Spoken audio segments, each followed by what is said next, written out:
हरि ओम. योगदास जय गणेश जोशी यांनी प्रवचनांमधून सांगितलेले कथामृत क्रमांक 22 भेदभाव. एक बौद्ध भिक्षुणी होती. तिच्याकडे एक खूप सुंदर, सुबक, नाजूक अशी बुद्धाची मूर्ती होती. ती मूर्ती चंदनाची होती. त्यामुळे त्या मूर्तीला चंदनाचा खूप छान मंद असा स्वयं सुगंध येत असे. ती मूर्ती त्या भिक्षुणीची खूप लाडकी होती. तिचे त्या बुद्ध मूर्तीवर फार फार प्रेम होते. तिची त्या मूर्तीवर फार दृढ श्रद्धा आणि भक्ती होती. ती भिक्षुणी ती मूर्ती नेहमी स्वतःजवळ बाळगत असे. ती भिक्षुणी केवळ त्याच मूर्तीची पूजा करत असे. त्या मूर्तीशिवाय इतर बुद्ध मूर्तींकडे ती पाहतही नसे. त्यामुळे तिच्यासाठी इतर बुद्ध मूर्तींची पूजा करणे तर फारच दूरची गोष्ट होती. ती गावोगावी विहार करत असे. अशीच एकदा गावोगावी विहार करत करत ती भिक्षुणी एका गावाला पोचली. त्या दिवशी ती त्या गावातील बुद्ध मंदिरात मुक्कामाला राहिली.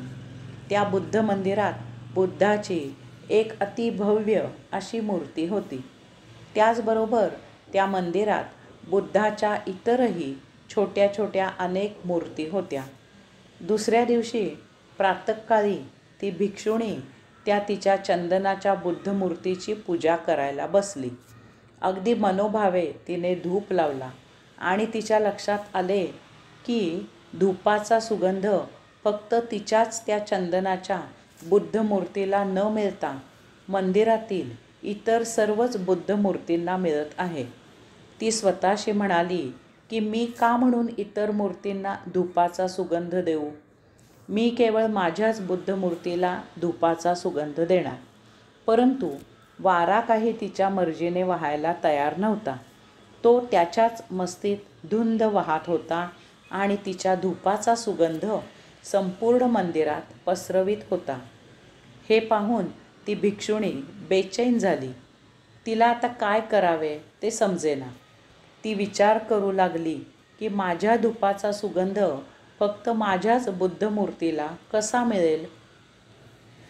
तिला एक युक्ती सुचली.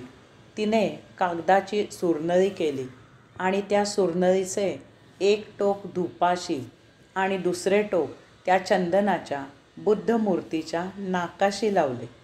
स्वतःच्या युक्तीवर खुश होऊन मग ती शांतपणे ध्यानस्थ बसली.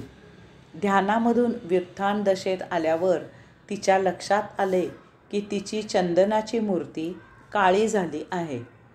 ते पाहून तिला फारच वाईट वाटू लागले. आपल्या हातून भलतेच काहीतरी झाल्याची अपराधी भावना झाली. त्यामुळे तिच्या डोळ्यात अश्रू जमा झाले. त्या मंदिरातील पुजारी तिला म्हणाला की बुद्ध सर्वांचा आहे. तो प्रत्येक मूर्तीत वसलेला आहे. प्रत्येक हृदयात वसलेला आहे. प्रत्येक बुद्ध मूर्ती प्रत्येकाने उपासना करावी अशीच आहे.